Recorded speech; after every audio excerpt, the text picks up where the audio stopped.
মানুষের তো স্বভাব নষ্ট হয়ে গেছে, মানুষের স্বভাবই খারাপ হয়ে গেছে, মানুষের খাসলত, মানুষের চালচলন খারাপ হয়ে গেছে। মানুষ টিভি নিয়ে বসে থাকে ঘন্টার ঘন্টা, ল্যাংটা মেয়ে দেখে চক্ষু ঠান্ডা করে, কলিজা ঠান্ডা করে, জানটা সহজ করে। টিভিতে বড় মোবাইল দেখে, বড় মোবাইলে মেয়েদেরকে দেখে চক্ষু ঠান্ডা করে, কলিজা ঠান্ডা করে, জানকে সহজ করে। তাহাজ্জুদও পড়ে, ধর্ম পাগল হয়ে গেছে, এতে জান্নাত পাবেও। সারা রাত বসে আছে, রাত 2টা 3টায় ঘুমাচ্ছে, তো এই কি আর আল্লাহকে ডাকতে পারবে? আল্লাহর নবীর কথাটা মেনে চলতে হবে। একরাহুল কালাম আবাদ আলী শাহে ও একরাহুল নামা কাবাল আলী শাহে। মুহাম্মদ সাল্লাল্লাহু আলাইহি সাল্লাম ঘোষণা দিয়েছেন, পৃথিবীর মানুষ মনে রেখো, এশার সালাতের পরে কথা বলা ঘৃণিত কাজ।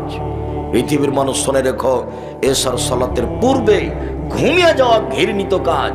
আপনি বাড়ির মালিক, আপনি বাপ, আপনার বাড়িতে কারফিউ জারি থাকবে। ঋষিরা আইয়ুবের মতো মাশাআল্লাহ জালি আছে বাড়িতে, কি রাত 10টায় ঘুমিয়ে যেতে হবে বাধ্য। পড়াশোনা ব্যতীত রাত 10টার পরে কোনো ছেলে মেয়ে এই বাড়িতে জেগে থাকতে পাবে না, ঘুমাতেই হবে বাধ্য। বাস 10টায় ঘুমিয়ে গেছে, 3টায় উঠেছে, এই যে কয় ঘন্টা ঘুমালো? 5 ঘন্টা। এখন উঠে সুন্দর করে উজু করে 2 রাকাত সালাত আদায় করে আল্লাহকে বলেন, উনি প্রথম আকাশ থেকে 7ম আকাশ থেকে প্রথম আকাশে নেমে এসেছে, আপনার জন্য নেমে এসেছেন।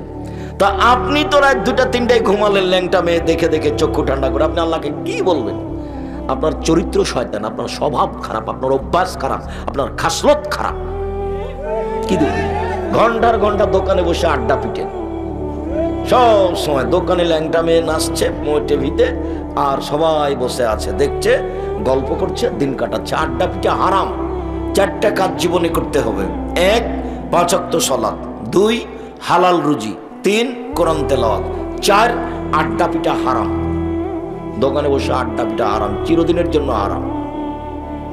দোকানে যেতে হবে, আসসালামু আলাইকুম, আহমদ লবণ আছে? জি আছে। 1 কেজি লবণ দাও। মরিচ আছে? হ্যাঁ 200 মরিচ দাও। বাস নেওয়া হয়েছে, টাকা দিয়ে দেন, আসসালামু আলাইকুম। আর ওখানে থাকতে পাবেন না। বসে আছেন, থাকেন কোন শরমে, কোন লজ্জায় থাকেন? পশু প্রাণী আপনি? গরু ছাগল আপনি? কুকুর শ্রীগাল আপনি? না আপনি মানুষ? আল্লাহ তাআলা বলছেন, বোঝে না ওরা, অন্তর আছে বোঝে না, দেখে না ওরা, চক্ষু আছে দেখে না, শোনে না ওরা, কান আছে শোনে না। উলাইকা কাল আনাম, তারা পশু প্রাণীর মতো, তারা গরু ছাগলের মতো, তারা কুকুর শ্রীগালের মতো, ভালো মজাল বরং তার চেয়ে খারাপ।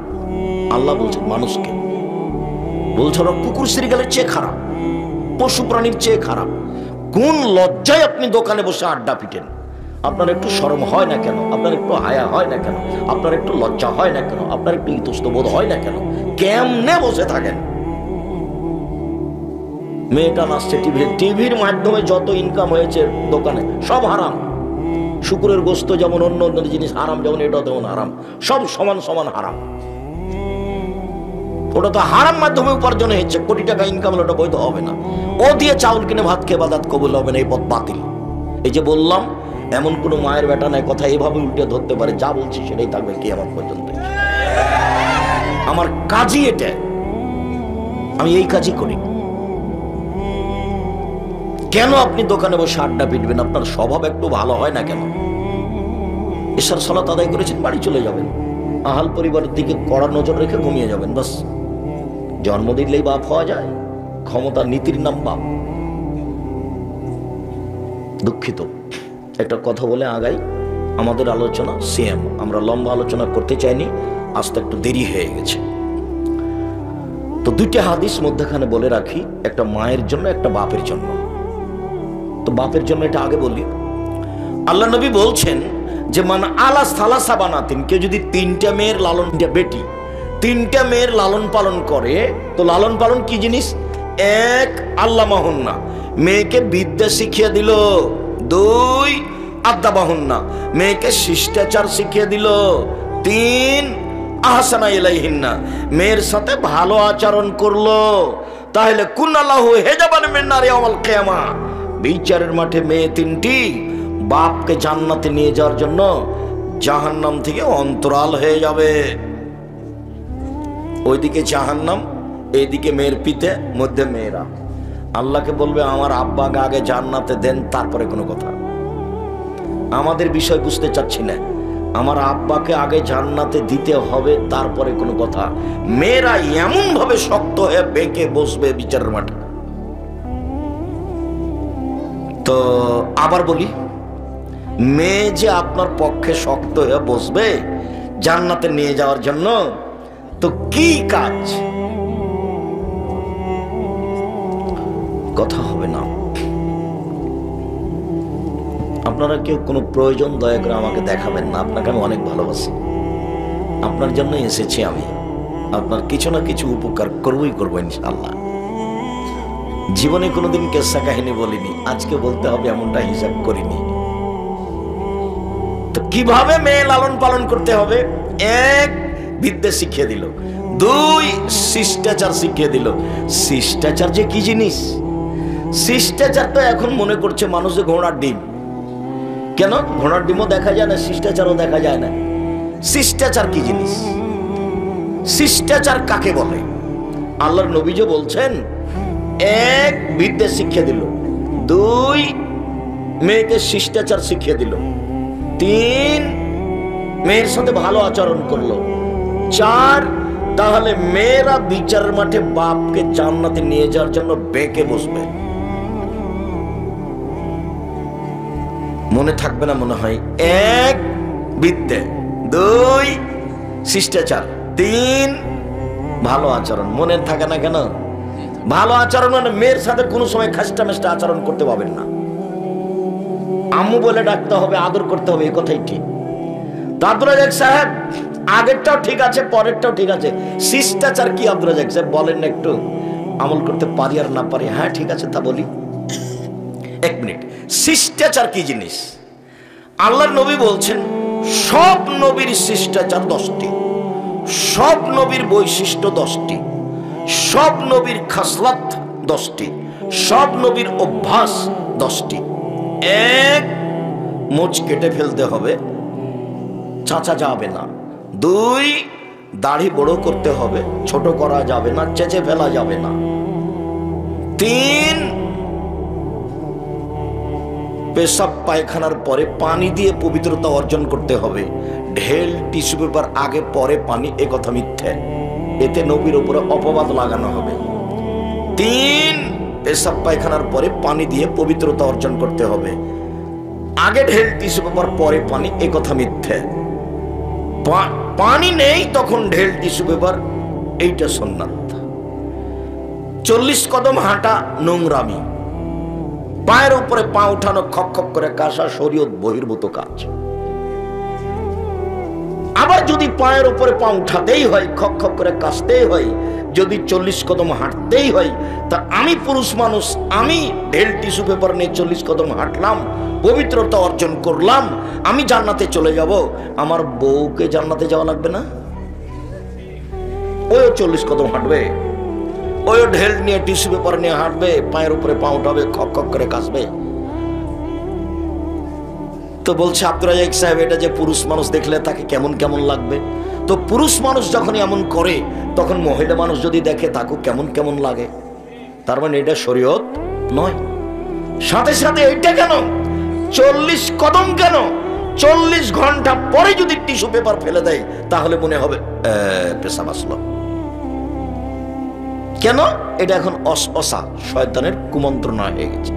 আল্লাহর নবী বলছেন, দেখো পৃথিবীর মানুষ, সলাতের মধ্যে আছো তো মনে হলো যেন বায়ু আসলো, মনে হচ্ছে যেন বায়ু আসলো, যাবা না মসজিদ থেকে, সলাত আদায় করো।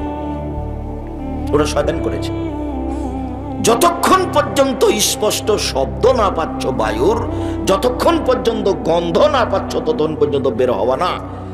শয়তানকে বলবেন, যাক আমার বায়ু এসে নষ্ট হয়ে যাক, হুজুর তবু আমি যাব না।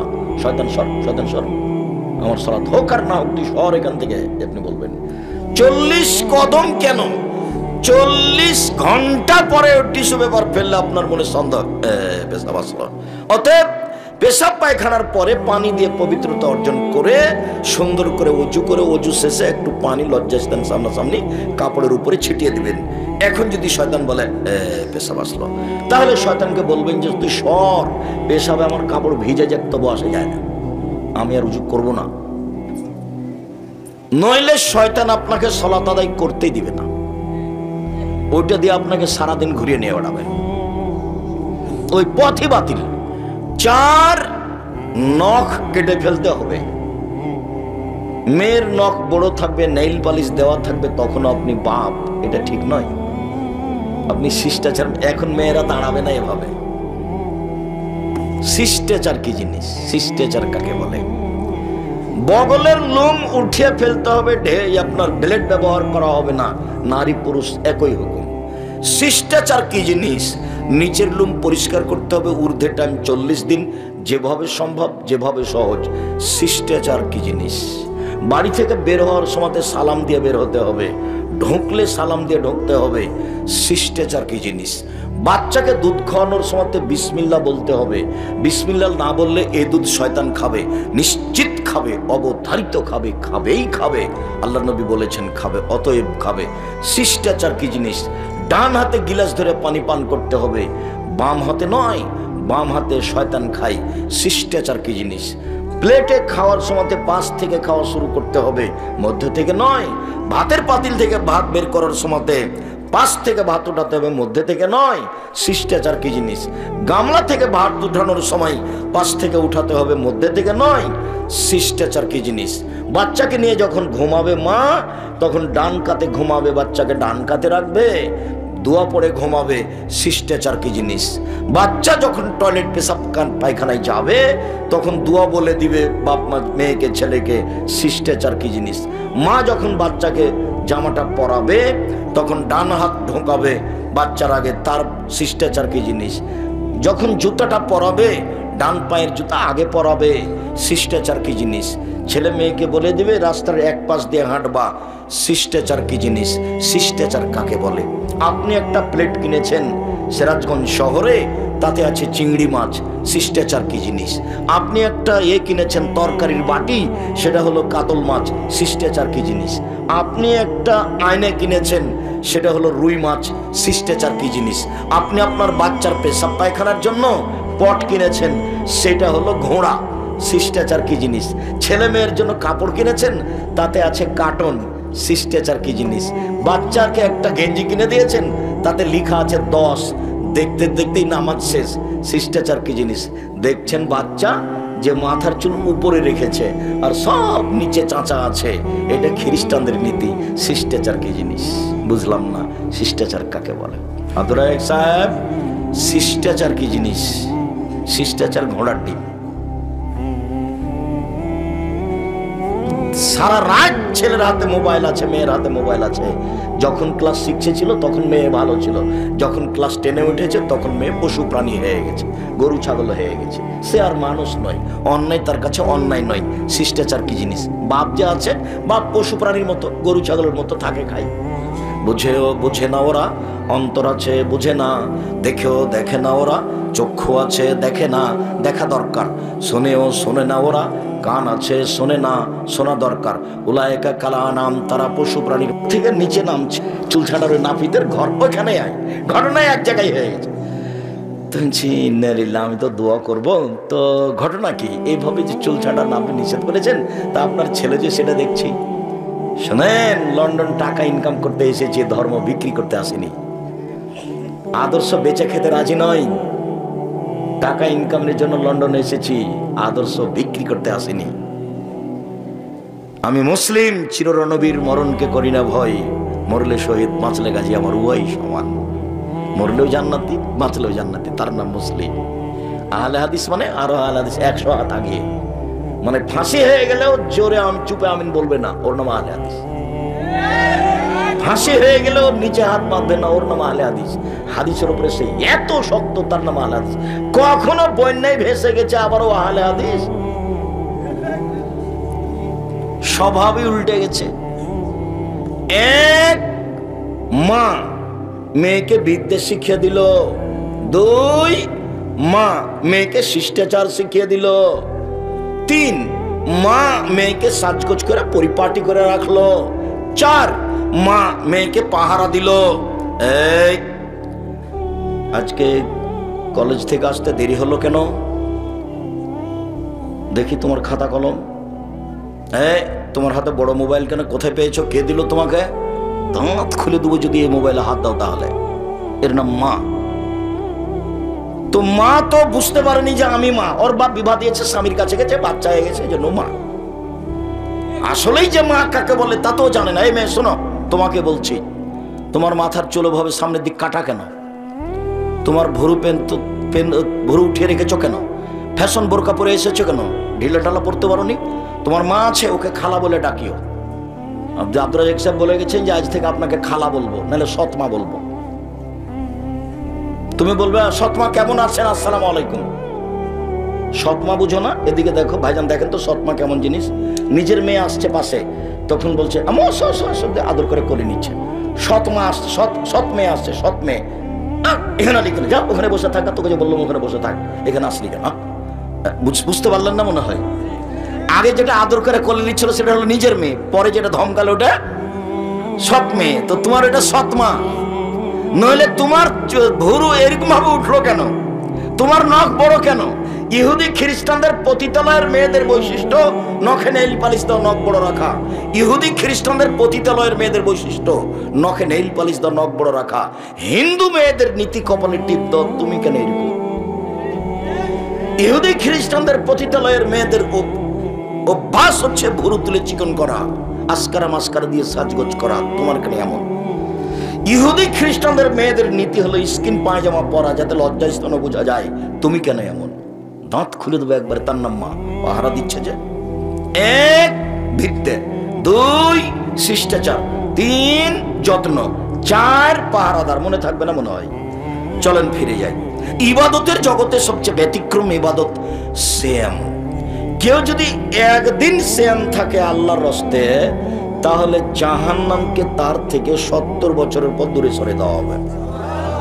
আবার কেউ যদি একদিন আল্লাহকে সন্তুষ্ট করার জন্য সিয়াম থাকে, তাহলে জাহান্নাম তার থেকে 100 বছরের পর দূরে সরে যাবে। 3, কেউ যদি আল্লাহকে সন্তুষ্ট করার জন্য একদিন সিয়াম থাকে, তাহলে জাহান্নাম তার থেকে 500 বছরের পর দূরে সরে যাবে। ফলাফল, কেউ যদি আল্লাহকে সন্তুষ্ট করার জন্য একদিন সিয়াম থাকে, তাহলে ও জান্নাত পাবে। তো জাহান্নাম 70 বছরের পর দূরে সরে গেল, নেকি হলো না জান্নাত হলো? জান্নাত হলো। 100 বছরের পর দূরে সরে গেল, 500 বছরের পর দূরে চলে গেল।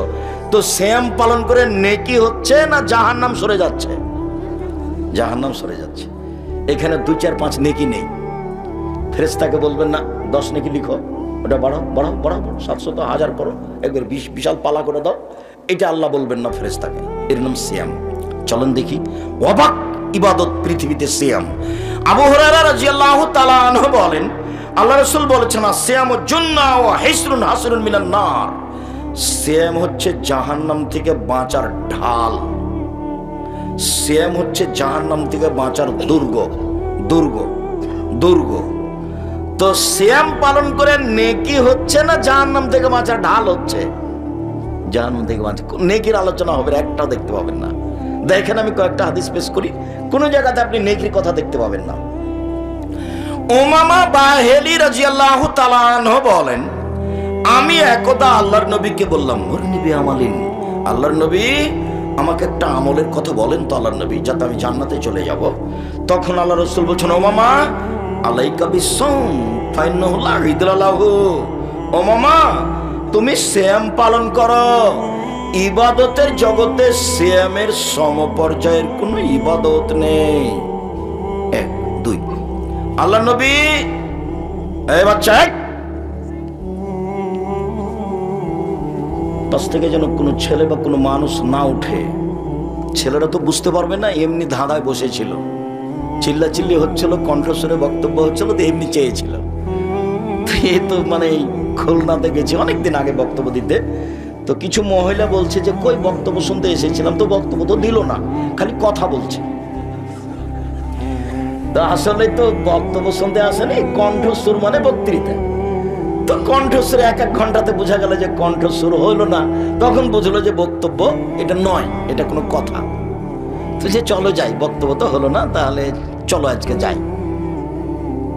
এরকম তো ছেলে তো মনে করছিল যে এভাবে চেয়ে থাকবে। আব্দুল্লাহ বিন ফজল রাহিমাহুল্লাহ 5 ঘন্টা 8 ঘন্টা বক্তব্য দিতেন, মানুষ এভাবে চেয়ে থাকতো কখন ফজর হয়ে গেছে। কথার গতিও ছিল খুব বেশি, যদিও মানুষ আমল করতে পারেনি। মানে আমল তো করতে হলে কথা ধরে রাখতে হবে, আর কথা দিয়ে যখন শরীরটা কেটে যাবে তখন ওই কথা মনে থাকবে। আর যদি কথা খালি মিঠাই লাগে তাহলে কথা মনে থাকবে না। এমন ভাবে কথা হতে হবে। আর আল্লাহ রাসূলের সুন্নাত হলো যখন তিনি বক্তব্য দিতেন তখন কণ্ঠস্বর খুব উঁচু হয়ে যেত, চোখ বেশি হয়ে যেত, মনে হচ্ছে সৈন্যদলকে ধমক দেখাচ্ছেন, এই করতে হবে সে করতে হবে। এটা ছিল বক্তব্যের সুন্নাত। ওটা উল্টে গেছে। কুমিল্লা, নোয়াখালী, বরিশালের দিকে যাকে উপস্থাপনা করে বক্তব্য দেওয়ার জন্য, মানে এখন আব্দুর রাজ্জাক বিন ইউসুফ আপনাদের সামনে বক্তব্য দিবে, তো তার ব্যাপারেও সভাপতি সাহেব বলেন এভাবে, এখন আপনাদের সামনে অমুক বক্তব্য দিবে। অবাক হতে হয়, সবই উল্টে গেছে। বক্তব্য তো গেছেই। খুব অবাক লাগে আমাকে, লেখকও তেমন বক্তাও তেমন। বক্তা বলছে 6 মাসের রাস্তা মর্দ 6 দিনে গেল, ঘোড়ায় চড়িয়া মর্দ হাঁটিয়া চলিল। বক্তা বলছে ফাতেমা কান্দিয়া কয় আজ বুঝি হোসাইন কারবালাতে শহীদ হয়। ফাতেমা কান্দিয়া কয় আজ বুঝি হোসাইন কারবালাতে শহীদ হয়। যেদিন হোসাইন ইরাকের মাটিতে কারবালার মাঠে শহীদ হন তার 49 বছর আগে ফাতেমা মারা গেছে। কেমনে তিনি এই কথা বলতে পারেন? মানে বক্তব্যই মানে 95-98% মিথ্যে। এই তো বগুড়া আপনার কাছে নগর মাদ্রাসাতে, আলেম মাদ্রাসাতে একজন বক্তা বক্তব্য দিচ্ছে এইভাবে, আব্দুল কাদের জিলানীর বাড়িতে একজন ফকির আসলো ভিক্ষা চাইতে। আব্দুল কাদের জিলানীর মা ভিক্ষা দিল, তো ফকির আব্দুল কাদের জিলানীর মাকে দেখে আকৃষ্ট হলো। তখন আব্দুল কাদের জিলানী মায়ের পেট থেকে বুঝতে পারলো এটা, মনটা খারাপ করে মায়ের পেট থেকে বের হয়ে ফকিরকে হত্যা করে দিল। তো ওখানে তার এমন কেউ নেই যদি লাভ দেখে ওঠে বলতো জনাব আব্দুল কাদের জিলানী তো না হয় বাঘের আকৃতিতে বের হলেন, এখনো তো তার প্রসাবের সময় হয়নি, এখন মায়ের পেটে আবার গেলেন কিভাবে? এইটা যদি কেউ বলতো তাহলে হতো। তো এটা তো বক্তব্য দিচ্ছে, কে কার কথা শোনে? আপনি অবাক হবেন, ধর্ম এভাবে বিক্রি হচ্ছে। পৃথিবীর মানুষ শুনে রেখো, আমি জাতির সামনে 3টা আশঙ্কা করে গেলাম। এক, আলেম ওলামা ধর্ম বেচা খাবে, ধর্ম বিকৃত ধর্ম তারা মানুষের সামনে পেশ করবে। আবার বললেন পৃথিবীর মানুষ শুনে রেখো, জাহান্নাম উদ্বোধন করব 3 শ্রেণীর মানুষ দিয়ে, তার 1 নম্বরে থাকবে হুজুর। এই কথা আমি বলিনি, হাদিস বুখারী মুসলিম। বিবেচনার কারো সুযোগ নেই। জুব্বা যত বড়ই হোক, আল খাল্লা যত বড়ই হোক, পাগড়ি যত বড়ই হোক, কথা রাসূলের না হলে জাহান্নাম হবেই। তাহাজ্জুদ দিয়ে ঠেকাতে পারবে না, হজ দিয়ে ঠেকাতে পারবে না, বড় হুজুর তার দাপট দিয়ে ঠেকাতে পারবে না। পিছন দিকে হাত বাঁধা থাকবে হুজুরের, পিছন দিকে হাত বাঁধা থাকবে ফেরাউনের, পিছন দিকে হাত বাঁধা থাকবে মহারানী এলিজাবেথের, পিছন দিকে হাত বাঁধা থাকবে ইন্দিরা গান্ধীর। কেউ খুলতে পারবে না। এর নাম কিয়ামত, এর নাম আল্লাহর ক্ষমতা। আইনাল জব্বার আইনাল মুতাকাব্বির, আনা মালিকুল আমলাক। স্বৈরাচারী স্বেচ্ছাচারী দাম্ভিক নেতারা কোথায়? আমি হচ্ছি রাজাধিরাজ। বিচারের মাঠে দেখাবেন তার দাপট, এখন তো এমনি রেখে দিয়েছে। প্রতাপশালী যে তিনি, এটা বিচারের মাঠে মানুষকে দেখাবেন। বিচারের মাঠ কাকে বলে সেই দিন মানুষ বুঝতে পারবে ক্ষমতা কি জিনিস। এরপরেও মাঝে মধ্যে আল্লাহ মানুষকে শিক্ষা দেন। আমি মাঝে মধ্যে বলি, দলীয় দাপট দেখিয়ে, ক্ষমতা দেখিয়ে, অর্থ সম্পদের চোটে মানুষকে জেল হাজতে দিয়েন না, ক্ষমতা দেখায়েন না, প্রতিশোধ নিয়েন না। একবারে স্বাভাবিক মাটির মানুষে থাকেন। কেন? দাপট টিকবে না, দাপট হারিয়ে যায়। 1500 বছর পরে হলো ফেরাউনের দাপট হারিয়ে গেছে, পানিতে ডুবে গেছে। আর আপনাদের নেত্রীর বয়স ছিল মাত্র 45 মিনিট। কাজেই দাপট ক্ষমতা চিরদিন থাকে না। দেখবেন 1 মিনিট, এই যে দেখেন খুলনার অঘোষিত সম্রাট এরশাদ শিকদার মেয়ের মাথায় একটু হাত রাখার সুযোগ পায়নি। দাপট দেখে একদিন 1 ঘন্টা বেঁচে থাকার চেষ্টা করবেন না। 1 মিনিট প্রতিশোধই নেবেন না, প্রতিশোধ নাই, প্রতিশোধের পাতা ছিঁড়ে দিবেন। দলীয় দাপট দেখাবেন না, মাটির মানুষ এভাবে থাকবেন স্বাভাবিক। মানুষে যা বলবে বলুক, উত্তর দিবেন না, প্রতিবাদ করবেন না। তোর কত ক্ষমতা রে, এটা বলবেন না। কই কিছু না বলে তো বোঝা যায়। আলেমেরাকে দেখি একবারে একজন আরেকজনকে ধুয়ে ছেড়ে দিচ্ছে। তা আমাকে যখন খুব গালি দেয় তো একবারে মা বোন থেকে শুরু করে, যখন তার গালি দেওয়া শেষ হয় তখন আবার আমি রিং দিয়ে বলি, ভাইজান আপনার মনে হয় মোবাইলের টাকা শেষ হয়ে গেছে, আরো মনে হয় কিছু গালি ছিল, থাকলে দিয়ে নেন।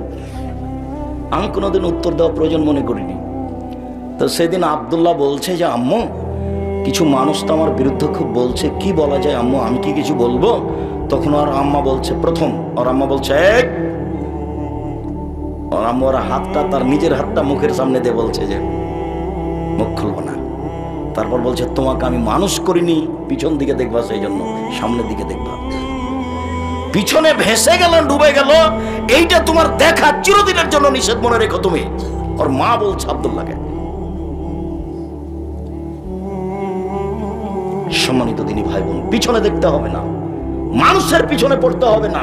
মানুষ আমাকে ধুয়ে ছেড়ে দেখতে আসে জানে। জীবনে কোনোদিন মানুষের বিরুদ্ধে মামলা করবেন না, শুধু খালি ছাড়, জান্নাত পড়ে আছে আপনার জন্য। এক, সচ্ছল অসচ্ছল অবস্থায় দান করবেন। দুই, মাপ হলো আফিরানি নাস, যা করেছে করেছে, ঠিক আছে করেছে। বউকে গালি দিবেন না, বউকে চট করে তালাক দিতে যাবেন না, এটা শয়তান করাই। আপনি একটুতে যদি বইয়ের উপরে খেপে যান, আর বউ মহিলা মানুষের একটু বুদ্ধি থাকা দরকার। জীবনে কোনোদিন স্বামীর কাছে অভিমান করবেন না। স্বামীর কাছে অভিমান কি জিনিস? একদিনও তুমি আমাকে ঢাকা শহর দেখতে নিয়ে গেলে না, এর নাম অভিমান। তুমি একটা আমার জন্য ভালো কাপড় কিনলে না, এর নাম অভিমান। তো 4-5টা যখন অভিমান পেশ করেছে, একটা যখন পূর্ণ করেনি, তখন শয়তান ওকে বলছে ওর বউকে যে তোর স্বামী একটাও দেয় না, তোর স্বামী একটাও দেয় না, তুই এখন বল যে তোর সাথে আমি থাকবো না। তখন ওর স্বামী বলছে থাকবি না, যা। তখন বলছে তুমি তালাক দিয়ে দাও, তালাক দিয়ে দাও, তোমার সাথে থাকবো না, তোমার সাথে থাকবো না। তখন ওর স্বামী বলছে যা না, তুই, তোকে 100 তালাক দিলাম, 1000 তালাক দিলাম, তুই যা, এখনই যা। যেমন 1000-100 তালাক দিয়েছে, তেমনি শয়তান চলে গেছে। তখন বলছে যে ইন্না লিল্লাহি ওয়া ইন্না ইলাইহি রাজিউন, আমার যে ছেলে 3জন, ছেলে মেয়ে 3জন, যে এখন বুদ্ধি, ইন্না লিল্লাহ, কি করা যায়? শয়তান কিন্তু এখন নেই। তালাক দেওয়া যখন হয়ে গেছে, ওয়ে বলেছে তুই আমাকে তালাক দিস না কেন, তুই যে আমার কোনো কথা শুনিস না, একবার আমার অভিমান করলো করি না, তোর সাথে আমি থাকবো না। তখন এ বলছে থাকবি না, যা, তুই তালাক দিয়ে দে না। তখন বলছে তোকে তালাক দিলাম, 1000 তালাক দিলাম, 100 তালাক দিলাম, 1 কোটি দিলাম। তো যখন তালাক দেওয়া হয়ে গেছে তখন আর শয়তান নেই। আমাদের 3টে ছেলে মেয়ে আছে, এখন বুদ্ধি। তো পাশের ইমামকে জিজ্ঞাসা করেছে, তখন ইমাম সাহেব বলেছেন দিতে হবে। তখন বলছে ইন্না লিল্লাহি ওয়া ইন্না ইলাইহি রাজিউন। আর কোন পথ? আব্দুর রাজ্জাক সাহেবকে বলে দেখেন কি বলে। ভাইজান খুব বেকাতে পড়েছি, খুব বিপদে পড়েছি। কি হয়েছে? রাগে বশত আমি আমার বউকে 1000 তালাক দিয়েছি, সহ্য করতে পারিনি, খুব রাগ বেড়ে গেছে ওর কথার কারণে। আচ্ছা ঠিক আছে, কি আর বলবো, বউকে তালাক দিয়েন না, 2টা মারিয়েন। তালাক দিলে পাতা শেষ। তালাক শব্দটা মুখে বের করবেন না। তালাক যদি দিতেই হয় তাহলে মানুষ সমাজে বসে মিল খাচ্ছে না, তাই সিদ্ধান্ত নিতে হবে বৈঠকে। মুখে বলবেন না যখন তখন। তালাক খুব কঠিন জিনিস। জিদ করে বললেও সত্য, রাগ করে বললেও সত্য, তৎ করে বললেও সত্য। তালাক তালাকই। হায়েজ অবস্থায় বললেও তালাক, ভালো অবস্থায় বললেও তালাক, তৎ করে বললেও তালাক, মজাক করে বললেও তালাক, তালাক চূড়ান্ত। অতএব তালাক শব্দই ব্যবহার করতে পাবে না। মন খারাপ হয়ে যে দুলাঠি মারো বউকে, তালাক ব্যবহার করা হবে না। খুব সাবধান থাকতে হবে। শয়তান খালি এটাই করে, শয়তান খালি এটাই করে, শয়তান খালি এটাই করে, তার কাজই এটা। সময় ধরে দিনী বোনকে বলতে চায় এভাবে এভাবে থাকবেন। উপস্থিত বৈঠকের মুসলিম না, কথা বলছো কেন? মুখ বন্ধ করো। একজন মহিলা আর একজন মহিলার গায়ের উপর দিয়ে চলে গেলে মুখ খুলবেন না, মুখখান বন্ধ রাখেন। এইভাবে স্বামীর সংসারে থাকবেন। আপনি যেভাবে রাখবেন সেভাবেই আমি খুশি। আমি সিরাজগঞ্জের গ্রামের মেয়ে, লবণ ভাতেই খুশি। আপনার যদি মোটা কাপড় চলে, মোটা কাপড়েই আমি খুশি। আপনার যদি চিকন কাপড় চলে, আমি চিকন কাপড়েই খুশি। আপনি যাতে খুশি আমিও তাতে খুশি। আমি আপনার পায়ের নিচে জীবনকে মিশিয়ে দিতে চাই। আপনার সন্তুষ্টিতে আমি জান্নাত কিনতে চাই, আমি অন্য কিছু চাই না। তখন শয়তান নিচু হয়ে চলে যাবে যে হলো না রে, শয়তান তো আর কোনো সুযোগ পাচ্ছে না। শয়তান এখন কি বলবে? শয়তানকে চলে যেতে হবে, কোনো পথ নাই। সহজভাবে জীবিকা নির্বাহ করেন স্বামীর সাথে, জীবনে কোনোদিন স্বামী আপনার বিরুদ্ধে মুখ খুলতে পাবে না। তাহলে সংসার সুন্দর হবে। খামাখা ঝগড়াঝাটি দিয়ে, কত কথা দিয়ে সংসার করছেন, এগুলো কি হবে? আল্লাহর নবী আমাকে একটা আমলের কথা বলেন যাতে আমি জান্নাতে চলে যাব। তখন আল্লাহ রাসূল বলছেন, ও মামা, তুমি সিয়াম পালন করো। ইবাদতের জগতে সিয়ামের মতো কোনো ইবাদত নেই। এদিকে দেখেন, এটা হলো সিয়াম, রোজা। ইবাদতের জগতে এমন কোন ইবাদত নেই, সালাত, যে সিয়ামের সমপর্যায়ের হতে পারে। জি না। ইবাদতের জগতে এমন কোন ইবাদত নেই। হজ, এটা সিয়াম, যে হজ ইবাদত সিয়ামের মতো। তাহাজ্জুদ, তাহাজ্জুদ সিয়াম, তাহাজ্জুদ সিয়ামের মতো। কোরআন তেলাওয়াত, কোরআন তেলাওয়াত সিয়ামের মতো। এমন কোন ইবাদতই নাই পৃথিবীতে যেটা সিয়ামের সমপর্যায়ের হতে পারে, যেটা সিয়ামের মতো হতে পারে। এই কথা আল্লাহ নবী বলছেন। সিয়াম ইবাদতের জগতে ভিন্ন ধরনের ইবাদত। আল্লাহ নবী বলেন, শোনো, সিয়াম পালনকারীরা বিচারের মাঠে জান্নাতে যখন যাবে, তখন ফেরেশতারা 8টা দরজা থেকে ডাক। জান্নাতের 8টা দরজা, জাহান্নামের 7টা দরজা। জাহান্নামে একটা দরজা 7টা, জান্নাতে একটা দরজা 8টা। ঢোকার সময় একটা দরজা আছে হজ পালনকারীর জন্য, একটা আছে যাকাত দেয় তাদের জন্য, একটা আছে সিয়াম পালন করে তাদের জন্য, একটা আছে সালাত আদায় করে তাদের জন্য। সব দরজা থেকে ফেরেশতারা ডাকবেন। তো আমাদের আবু বকর সিদ্দিক রাদিয়াল্লাহু তাআলা আল্লাহ নবীকে বলছেন, আল্লাহ নবী, সব দরজা থেকে ডাকবে এমন কি কেউ হবে? এই ছেলে, মোবাইল বন্ধ থাকবে, এখন মোবাইলে কোনো কথা হবে না। আল্লাহ নবী, এমন কি কেউ হবে যাকে সব দরজা থেকে ডাকা হবে? হ্যাঁ, তুমি তার মধ্যে। এই কথা আল্লাহ নবী কার ব্যাপারে বললেন? আবু বকর সিদ্দিক রাদিয়াল্লাহু তাআলার ব্যাপারে বললেন। এইবার বলি যে সিয়াম পালনকারীর শেষ ব্যক্তি ঢুকে গেলে এই দরজাটা বন্ধ করা হবে, তখন বাকি 7টা দরজা খোলা আছে। এই ছেলে, আপনারা একটু খেয়াল করেন, সিয়াম পালনকারীর শেষ ব্যক্তি ঢুকে গেলে এই দরজাটা কি করা হবে? বন্ধ করা হবে, বাকিগুলো খোলা আছে। তাহলে হজ পালনকারী যাকাত দেওয়ার দরজা দিয়ে ঢুকতে পারবে, দানকারী সালাত আদায়কারী দরজা দিয়ে ঢুকতে পারবে, কিন্তু দান করে সিয়ামের দরজা দিয়ে ঢুকতে পারবে না। হজ করে সিয়ামের দরজা দিয়ে ঢুকতে পারবে না। শুধু একই শ্রেণীর মানুষ এই দরজাতে ঢুকবে যারা কি করেছে?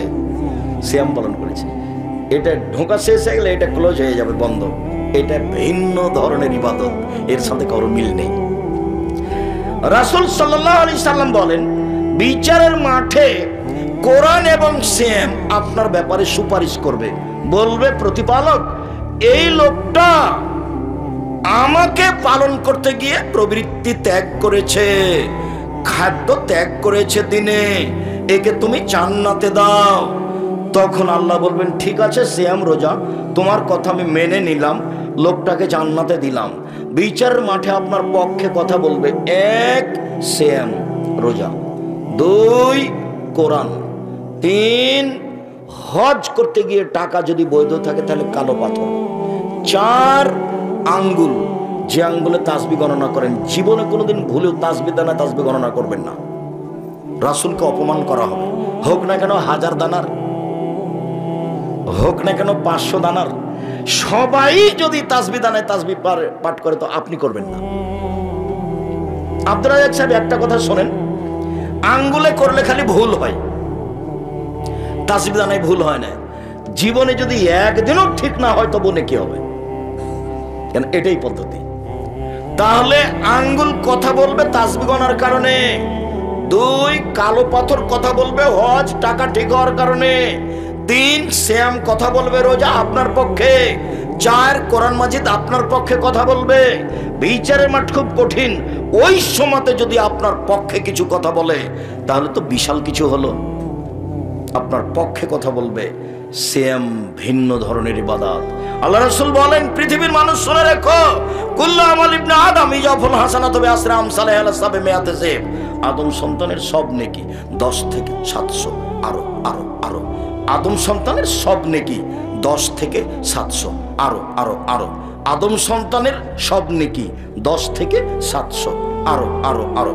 আল্লাহ তাআলা বলেন, তবে সিয়াম, তবে রোজা, তবে সিয়াম। সিয়াম আমার ব্যাপার, ওয়ানা আজিজি বিহি, প্রতিদান আমি দিব। সিয়াম আমার ব্যাপার, প্রতিদান আমি দিব। সিয়াম আমার ব্যাপার, প্রতিদান আমি দিব। আমার কারণে তো সে দুইটা জিনিস ত্যাগ করেছে, এক খাদ্য, দুই প্রবৃত্তি। খাদ্য সবাই ছাড়তে পারে, প্রবৃত্তি কি জিনিস? ঘুম থেকে উঠে দাড়ি চাঁচলে তাকে প্রবৃত্তি বলে। প্যান্টটা টাকনোর নিচে রাখলে তাকে প্রবৃত্তি বলে। দোকানে বসে আড্ডা পিটলে তাকে প্রবৃত্তি বলে। সুদ খালে, ঘুষ দিলে, মারামারি করলে, জেল হাতে দিলে, মানুষকে অপমান করলে তাকে প্রবৃত্তি বলে। দলীয় দাপটে জীবিকা নির্বাহ করলে তাকে প্রবৃত্তি বলে। মহিলার সামনের চুল ছোট করলে তাকে প্রবৃত্তি বলে। আস্কারা মাস্কারা মুখে হাতে চোখে লাগিয়ে জাতির সামনে গেলে তাকে প্রবৃত্তি বলে। স্কিন পায়জামা পরে জাতির সামনে গেলে তাকে প্রবৃত্তি বলে। নখ বড় রেখে নেইল পালিশ দিলে তাকে প্রবৃত্তি বলে। বেপর্দা হয়ে চললে তাকে প্রবৃত্তি বলে। ওরা রোজা থাকে, ওরা সিয়াম থাকে না। এই ছেলে, সিয়াম মানে কি বলো? বিরত থাকা। আর রোজা মানে উপবাস থাকা। প্রত্যেকদিন সকালে তুমি সুন্দর করে দাড়ি চাঁচো, বলো তো তুমি রোজা থাকো না সিয়াম থাকো? রোজা থাকো। উপবাস হচ্ছে এমনিতেই, বিকেলে কিছু হবে না, তোমার না খেয়ে থাকাটাই বৃথা। একবারে সুন্দর করে টিভি চালু করেছে, রাত 12টা পর্যন্ত চলছে, চ্যাংড়া পিলে বসে আছে, চা খাচ্ছে, আড্ডা পিটছে। তুমিও মনে করছে মাঝে মধ্যে চা খাচ্ছে, আমার টাকা ইনকাম হচ্ছে। একদিন দিকে দোকানটাই নাই। এলো হলো প্রবৃত্তি। সম্মানিত দিনী ভাই বোন, কথা কাছিয়ে নি, লম্বা করে বলতে চেয়েছিলাম, অন্যদিকে কথা বলতে সময় চলে গেছে, সাথে সাথে অনেক 1-1.5 ঘন্টা দেরিতে এসেছি, এটাও। অতএব কথা গুটিয়ে নিয়ে এবার চলেন মুহররমের সিয়াম।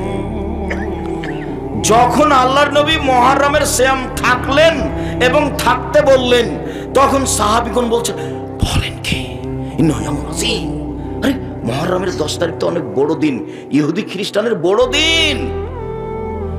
এই দিনে আল্লাহ ফেরাউনকে ডুবিয়ে দিয়েছেন সদল বলে। এই দিনে মূসাকে আল্লাহ বাঁচিয়ে দিয়েছেন সদল বলে। তখন মূসা বলেছিলেন, আল্লাহ এত বড় যে তুমি আমার উপকার করলে, তা আমি কি তোমার শুকরিয়া আদায় করি? যাক, আমি এই দিনে সিয়াম থাকলাম, এটা হলো তোমার শুকরিয়া। তো আমাদের নবী বলছেন, ও মদিনার ইহুদিরা, তোমরা মুহররমের 10 তারিখে সিয়াম থাকো কেন? তখন ইহুদিরা বলল, এটা আমাদের বড় দিন। এই দিনে আল্লাহ মূসাকে বাঁচিয়ে দিয়েছেন সদল বলে, ফেরাউনকে ডুবিয়ে দিয়েছেন সদল বলে। মূসা শুকরিয়া আদায় করতে সিয়াম থেকেছিলেন।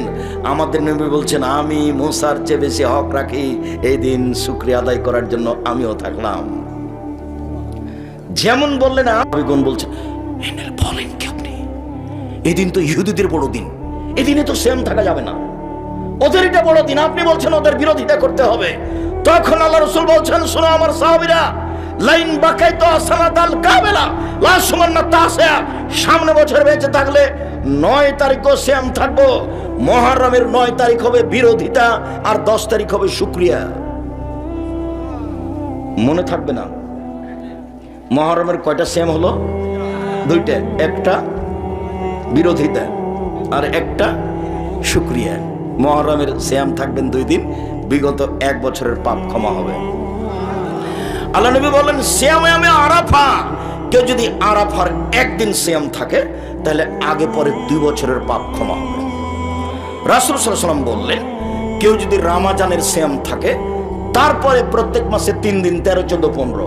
মহিলাদের ঋতুর হাইজের কারণে চাঁদের 13, 14, 15 না হয়ে পরে হয়ে যেতে পারে, তখন 20, 21, 22, 23, 25, 26 হলে কোনো সমস্যা নেই। 3 দিন 3 দিন সিয়াম থাকলে সারা বছর সিয়াম পালনের নেকি হবে। রাসূল সাল্লাল্লাহু আলাইহি ওয়াসাল্লাম বললেন, মান সামা রমাজানা সুমাতবাহু সিত্তান মিন শাওয়াল কানা কাসিয়ামি দাহরি কুল্লিহি। কেউ যদি শাওয়ালের 6টা সিয়াম থাকে আর রমজানের থাকে, তাহলে সে সারা বছর সিয়াম পালনের নেকি পেল। 6টা আর রমজান 6টা আর রমাজান 6টা আর রমাজান, সারা বছর সিয়াম পালন। তাহলে এক, প্রতি মাসে 3 দিন আর রমাজান, সারা বছর সিয়াম পালন। 2, শাওয়ালে 6টা আর রমাজান, তাহলে সারা বছর সিয়াম পালন। একটু উপস্থিত বৈঠকের দিনই মুসলিম বোন, কথা বলছেন কেন? মুখখান বন্ধ রাখেন। আগে হায়েজের ছুটে যাওয়া সিয়াম পালন করতে হবে শাওয়াল মাসে, কথা ঠিক নয়। হায়েজের রমাজানে যে সিয়াম ছুটে গেছে, ওটা মরা পর্যন্ত সময়, যেদিন পারবেন সেদিন করবেন। এই ছেলে, ওরা যে কথা বলে আমি শুনতে পাই, তুমি শুনতে পাও না, এই পাড়ার ছেলেরা কোথায়? পাহারা দাও, এখানে পাহারা দাও, মসজিদ পাহাড় ওখানে পাহারা দাও। এইসব যুবক যারা সামনে দিয়ে হেঁটে চলে যায়, তাদের তো একটা লজ্জা থাকা দরকার। তুমি নিজেকে পশু প্রাণী মনে করো কেন? আমি এখানে কথা বলি, তুমি এভাবে লজ্জাহীন ভাবে হাঁটো কি করে? তুমি কি নিজেকে গরু ছাগল মনে করছো? আমি তো এটা মনে করিনি। তুমি কি নিজেকে পশু প্রাণী মনে করছো? আমি তো মনে করিনি তোমাকে পশু প্রাণী মনে করিনি। আমি আল্লাহর নবীর কথা বলছি, তোমার বুদ্ধি আছে, তাহলে তুমি মানুষ। আমি তোমাকে গরু ছাগল মনে করিনি। তুমি নিজেকে গরু ছাগল মনে করছো কেন? তুমি নিজেকে পশু প্রাণী মনে করছো কেন? বুঝে না ওরা, অন্তর আছে, বুঝে না, বোঝা দরকার। দেখে না ওরা, চক্ষু আছে, দেখে না, দেখা দরকার। শোনে না ওরা, কান আছে, শোনে না, শোনা দরকার। ওলায়েকা কালা আনাম, তারা পশু প্রাণীর মতো, তারা গরু ছাগলের মতো, তারা কুকুর সিংহের মতো, বালু মাজাল, বরং তার চেয়ে খারাপ। রাসূল সাল্লাল্লাহু আলাইহি সাল্লাম বললেন, পৃথিবীর মানুষ শুনে রেখো, 2 দিন সাপ্তাহিক রিপোর্ট পেশ করা হয় আল্লাহর কাছে পাপ নেকি, বৃহস্পতিবার, সোমবার। আমি মুহাম্মদ সাল্লাল্লাহু আলাইহি সাল্লাম পছন্দ করি, ভালোবাসি। আইরফা আমালি ওয়া আনা সাইম, সাপ্তাহিক রিপোর্ট যখন আল্লাহর কাছে দেওয়া হবে, তখন আল্লাহ দেখো আমার রিপোর্ট, দেখো সিয়াম অবস্থায়, দেখো এনে, দেখো সিয়াম অবস্থায় দেখো। তো আল্লাহর নবী তার রিপোর্টটা আল্লাহকে কোন অবস্থায় দেখাতে চাইতেন? সিয়াম অবস্থায়। আজ থেকে বৃহস্পতিবার, সোমবার সিয়াম থাকতে হবে, জরুরি, থাকতেই হবে। থাকেন, ফরজ বলিনি আমি। কেন থাকেন না কেন? কি হয়েছে থাকেন না কেন? সাহারি খেয়েই থাকতে হবে, জরুরি, এটা সুন্নাত। আমার জীবনে সাহারি খেয়ে সিয়াম থাকা হয়ই না, এমনিতে আছে। ছাত্র জীবনে থাকতাম, এখন ওটা হিসাবই আসে না, মানে সাহারি খেতে হবে পরিবেশই আসে না। আমি তো চট্টগ্রাম থেকে আসছি, সকাল 8টা হয়ে যাবে রাস্তাতে, কিসের সাহারি? তাড়াহুড়া করছি, ক্লাসে যেতে হবে। থাকেন না কেন সিয়াম? কেন বৃহস্পতিবার থাকেন না? কেন সোমবারে থাকেন না কেন? উপস্থিত বৈঠকের মুসলিম বোন, আপনি থাকেন না কেন? বাড়িতেই তো থাকেন। হাটে যাওয়া লাগে আপনাকে, বাজারে যাওয়া লাগে আপনাকে, যান নাকি? ভ্যানিটি ব্যাগ নিয়ে যান নাকি? ছি ছি ছি ছি ছি। স্বামী মরে গেছে, দেবর মরে গেছে, ভাসুর মরেছে, ভাইয়ের ছেলেরা মরেছে, বোনের ছেলেরা মরেছে, সবই মরে গেছে, আপনি একাই আছেন। আপনি কেন ভ্যানিটি ব্যাগ করে হাতে করে বাজারে যান? আপনার শরম হয় না কেন? কেন যাবেন কেন? ওই আমরা তো যাই না, আমরা তো বেঁচে আছি। আমাদের বাড়িতে তো বাজারে যাওয়া কতটা স্বপ্নেও দেখে না, আমরা পুরুষ মানুষই যায় না। আমি এখন পর্যন্ত কোনোদিন চায়ের স্টলে বসিনি। ভিতরে চায়ের স্টল আছে। জামিয়া সালাফিয়া বিশাল প্রতিষ্ঠান, শিরক মুক্ত প্রতিষ্ঠান জামিয়া সালাফিয়া, বিদআত মুক্ত প্রতিষ্ঠান জামিয়া সালাফিয়া, হিংসা মুক্ত প্রতিষ্ঠান জামিয়া সালাফিয়া, দল মুক্ত প্রতিষ্ঠান জামিয়া সালাফিয়া, সংগঠন মুক্ত প্রতিষ্ঠান জামিয়া সালাফিয়া, দেশের সর্ববৃহৎ প্রতিষ্ঠান জামিয়া সালাফিয়া। শিক্ষক মানে শিক্ষক সংখ্যায়, শিক্ষক গুণে, আয়াতনে, যেটা রাজশাহীতে আছে ডাঙ্গিপাড়া, সেটা প্রায় 40 বিঘা জমির উপরে। যেটা মেয়েদের তানরে রেডি হচ্ছে, এটা প্রায় ৭৭ বিঘা জমির উপরে। যেটা আপনার রূপগঞ্জ, নারায়ণগঞ্জ, ঢাকা, কাঞ্চন ব্রিজ 21 নম্বর সেক্টরের সাথে লাগা, এটা প্রায় 100 বিঘা জমির উপরে। যেটা দিনাজপুরে, সেটা প্রায় 20 বিঘা জমির উপরে। 8-10 বিঘা জমি আছে ফেনীতে, 8-10 বিঘা জমি আছে কুষ্টিয়ায়, 8-10 বিঘা জমি আছে ময়মনসিংহে। এরকম বহু জেলায় জমি আছে, চট্টগ্রাম শহরে আছে, যেগুলোতে জামিয়া সালাফিয়া গড়ে উঠবে। এখন জামিয়া সালাফিয়া প্রায় আপনার 5000-এর বেশি, 300 জনের বেশি শিক্ষক শিক্ষিকা আছে। প্রায় বেতন লাগে এখন প্রতি মাসে 40 লক্ষ প্রায়। কিভাবে চলে সেটা আমি নিজেও জানি না। তবে জামিয়া সালাফিয়া বৈদেশিক সংস্থা দিয়ে চলে না, কোনো দেশের বিত্তশালী দিয়ে চলে না, দেশের সরকারি অনুদানে চলে না। জামিয়া সালাফের শিক্ষক বাইরে আদায় করতে যেতে পাবে না, রসিদ বই বাইরে ব্যবহার হয় না। কিভাবে চলে? আপনি আমি 5 টাকা 10 টাকা 5,000 50,000 টাকা দিয়ে এভাবেই চলছে তো, এবং খুব ভালো অবস্থায় চলছে। জামিয়া সালাফে আপনি স্বাভাবিকভাবে ঢুকতে পাবেন না, পাহারাদার আছে, রিসিপশন আছে, পূর্ণ পরিচয় ছাড়া আপনাকে চলে যেতে হবে, ঢুকতেই পাবেন না। এদেশের ভিন্ন ধরনের প্রতিষ্ঠান জামিয়া সালাফিয়া, একটি কওমি মাদ্রাসা, পাহারাদার দিয়ে চলে আর রিসিপশন দিয়ে চলে। আবার মেয়েদের এখানে রিসেপশন আছে, পাহারাদার পুরুষ আছে বাইরে, ভিতরে মহিলা পাহারাদার আছে, আবার রিসেপশন আছে, তার নাম জামিয়া সালাফিয়া। 519 জন খালি এতিমি আছে, 519 জন খালি এতিমি আছে। যাবেন, এই যে 13-14 সম্মেলন, সৌদি আরবের বক্তা থাকবেন, পাকিস্তানের থাকবেন এহসান এলাহি জহিরের ছেলে ইবতেসাম এলাহি জহির, পাকিস্তান থেকে যারা আসছেন কয়েকজন তারা থাকবেন, নেপাল থেকে আসছেন, ভারত থেকে আসছেন। এই যে আপনার প্রতিষ্ঠান, নিজের প্রতিষ্ঠান আহলে হাদিসের জামিয়া সালাফে, রূপগঞ্জ, নারায়ণগঞ্জ, ঢাকা, পূর্বাচল, কাঞ্চন ব্রিজের পাশে, দেশের সর্ববৃহৎ প্রতিষ্ঠান, প্রায় 100 বিঘা জমির উপরে, যেখানে একটা মসজিদ তৈরি হচ্ছে 200 শতক জমির উপরে, যার একতলে 7 থেকে 10,000 মানুষ সালাত আদায় করতে পারবে। খালি জমি মসজিদের 200 শতক, 2 একর, নিজের জিনিস। দেখতে যাবেন, 13-14 সম্মেলন আছে এই ফেব্রুয়ারি 13-14। পাকিস্তানের আলোচক, নেপালের আলোচক, ভারতের আলোচক, সৌদি আরবের আলোচক, বাংলাদেশের আলোচক থাকবেন সেখানে। নিজস্ব সম্পদ, নিজস্ব সম্মেলন। কেউ আপনাকে অপমান করবে না, এমন কোন বৃত্তশালী না আপনাকে খাটো করার মানুষ আছে। কেউ খাটো করার কোনো মানুষই নাই, অটোমেটিক চলছে কচুর পাতার পানির মতো। আমি বলেছি আমি হলাম কচুর পাতার পানি, একটু বাতাস আসে, টলবল টলবল করে পড়লো, নিচে কোনো ভিত্তি নেই, এমনিতে চলছে শূন্যের উপরে। তার নাম জামিয়া সালাফিয়া। কেউ দলের কথা বলতে পারবে না, সংগঠনের কথা বলতে পারবে না, মুখ খোলা নিষেধ। দলের দাওয়াত দিতে আসেনি কোনোদিন, শুধু কোরআন এবং সহিহ হাদিস। এই যে আজকে বলছি, এই যে দেখেন কোন কোন দিনে সিয়াম থাকবেন, বৃহস্পতিবার, সোমবার। কেন থাকবেন? আল্লাহর কাছে রিপোর্ট যায় এই 2 দিনে। এবার চলেন মাসিক রিপোর্ট, এটাই শেষ। বাৎসরিক রিপোর্ট, বাৎসরিক রিপোর্ট পেশ করা হয় শাবান মাসে। ওসাব ইবনে জায়েদ বলছেন যে আমি আল্লাহর নবীকে বললাম, আল্লাহর নবী আপনি শাবান মাসে এত সিয়াম থাকেন কেন? লামারা কান তাসুমা মিন শাহরিন মিন বিশারিন মিন শাহরিন মা তাসুমা ফি শাবান। শাবান মাসে যত সিয়াম পালন করতে দেখি, অন্য মাসে তো তত দেখি না। আপনি শাবান মাসে এত সিয়াম থাকেন কেন নবী? আল্লাহ নবী তখন বলছেন, আরে শোনো শোনো, শাবান এমন একটা মাস, রজব ও রমাজানের মাঝে, শাবান এমন একটা মাস, রজব ও রমাজানের মাঝে মানুষ তাতে বেখিয়াল থাকে। তুরফাউল আমালু ইলা রাব্বিল আলামিন। বাৎসরিক রিপোর্ট এই মাসে পেশ করা হয়, মানুষ বুঝে না। বাৎসরিক রিপোর্ট এই মাসে পেশ করা হয়, মানুষ বুঝে না। আমি ভালোবাসি বাৎসরিক রিপোর্ট আল্লাহর কাছে পেশ করা হোক, তখন আল্লাহ দেখুক যে আমি সিয়াম আছি। এই জন্য আমি শাবান মাসে বেশি বেশি সিয়াম থাকি। মানে শাবান মাসে কোন দিনে রিপোর্ট পেশ করা হয় তা নবীর জানা ছিল না, তাই তিনি বেশি বেশি সিয়াম থাকতেন। কোনো হাদিসে এসেছে 15 দিন, কোনো হাদিসে এসেছে 20-25 দিন, কোনো হাদিসে এসে 2-1 দিন বাদ দিতেন, কোনো হাদিসে এসেছে প্রায় শাবান, খালি রিপোর্ট ধরার জন্য। কিভাবে ভারত, বাংলাদেশ, পাকিস্তানের আলেম ওলামা জেনে নিলেন সেদিন 15ই শাবান। তাই তারা কলকারখানা, অফিস, আদালত, কোর্ট কাচারি, শিক্ষা প্রতিষ্ঠান বন্ধ করে রাতে গোসল করে গোলাপ আতর মেখে দিনে সিয়াম থাকে। নগদ মিথ্যা, রাসূলের পদ্ধতিতে আসেন, না হলে জিজ্ঞাসা আবার করেন। সাহাবী জিজ্ঞাসা করছেন, আল্লাহর নবী আপনি এত বেশি সিয়াম থাকেন কেন শাবান মাসে, বলেন তো একটু। তো আল্লাহ নবী উত্তরে কি বললেন? যে এই মাসে কি করা হয়? রিপোর্ট পেশ করা হয়। কেন বলবেন? বলবেন যে 15ই শাবান, বাস, এতো হলো। বৃহস্পতিবার ঠিক আছে, সোমবার ঠিক আছে, তো এই যাবে বলবেন 15ই শাবানে তো হলো। 15ই শাবান না বলে বলছেন আমি বেশি থাকি রিপোর্ট ধরার জন্য, আমি বেশি থাকি রিপোর্ট ধরার জন্য। ধর্ম পাগল হয়ে গেছে।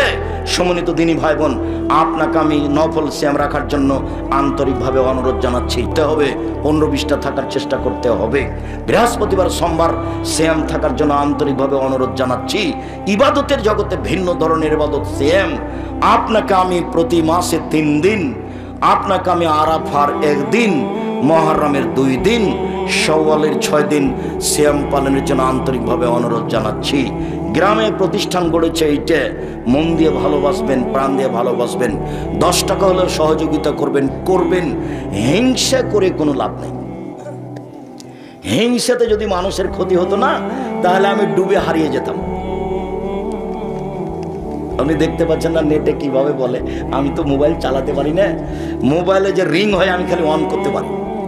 আপনি যখন বলেন যে আপনারা এক্সেপ আমার নামটা একটু সেভ করে রাখেন, আমি শুনে থেকে যে আমি তো সেভ করতে পারি না, আমি শুধু অন করতে পারি। কাজে আপনি যে কত গালি দেন আমি দেখতে পাই না, আমি দেখিও না, আমি জিজ্ঞাসা করি না আপনি কত গালি দেন। ওই পাতায় পড়ি না, ওই পাতায় ছিঁড়ে দিয়েছি, প্রতিশোধ নেই, ওই পাতা ছিঁড়ে দিয়েছি, যে যা পারে করে নেই, অভিযোগ নেই, মাপ, শুধু মাপ, শুধু মাপ।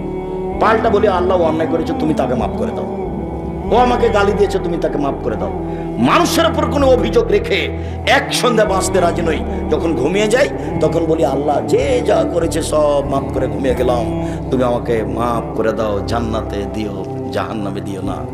এসব কাজ করছি এতে যেন আমার কোনো নিজস্ব ক্ষতি না হয়, তোমাকে সন্তুষ্ট করার জন্য করছি।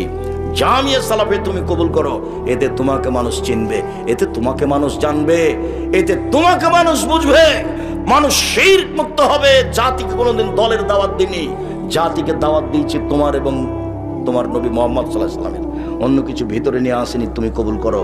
সম্মানিত দিনী ভাই বোন, সকল দিনী ভাই বোনকে জোরালোভাবে দাবি রেখে, পরিবারের উপরে খুব শক্ত হওয়ার অনুরোধ রেখে, আমার দিনী বোনকে একবারে খালি ফিরি, স্বামীর উপরে কোনো অভিযোগ নাই, গালি দিলে দিল, মুখখান খারাপ, কি করবেন? ধৈর্যের পরিচয় দিয়ে সংসার করার অনুরোধ জানিয়ে, নফল শ্যাম পালন করার অনুরোধ জানিয়ে, আল ইতিসাম পত্রিকা নেওয়ার জন্য অনুরোধ জানাচ্ছি। আল ইতিসাম পত্রিকাতে আব্দুল্লাহর এ আছে, সম্পাদকীয়, রাজাকার কে আর কি ওই একটা এ আছে, লেখা আছে। আর ফিলিস্তিন নিয়ে ওর নিজের বই আছে, বুখারীর ব্যতিক্রম ব্যাখ্যা আছে, আর আছে কেন হব অবরোধবাসিনী। আমি তো অবরোধবাসিনী নই, বেগম রোকেয়া ভুল বলেছে। ঠাকুর যেমন বড় জালেম ছিল, বিশ্ববিদ্যালয়ের শত্রু, বাঙালিদের শত্রু, বাংলা ভাষার শত্রু, ইহুদি খ্রিস্টানদের দালাল, রবীন্দ্রনাথ ঠাকুর আমাকে আমার ছেলে মেয়েকে বলে ও তোমার আকাশ তোমার বাতাস, ও কালিমা তোমার আকাশ তোমার বাতাস, আমাকে মুশরিক বানাতে চাই। আমি এই ঠাকুরের কথা একদিন মানিনি। আমার ছেলে মেয়ে ঠাকুরের গান বলে না, আপনার বলে আপনি জবাব দিবেন, গোটাটাই শিরক। ঠাকুরের কথা আমার চলে, আপনার চলে, আমার চলে না। সম্মানিত দিনী ভাই বোন, সকলকে এই বইগুলি সংগ্রহ করার অনুরোধ জানিয়ে, আলোচনা উপদেশ বই ছিল আজকের, এবং ব্যতিক্রম নামাজ শিক্ষা বইটা এই সময়ে এসে আমি লিখলাম, এই বইটি সংগ্রহ করার অনুরোধ জানিয়ে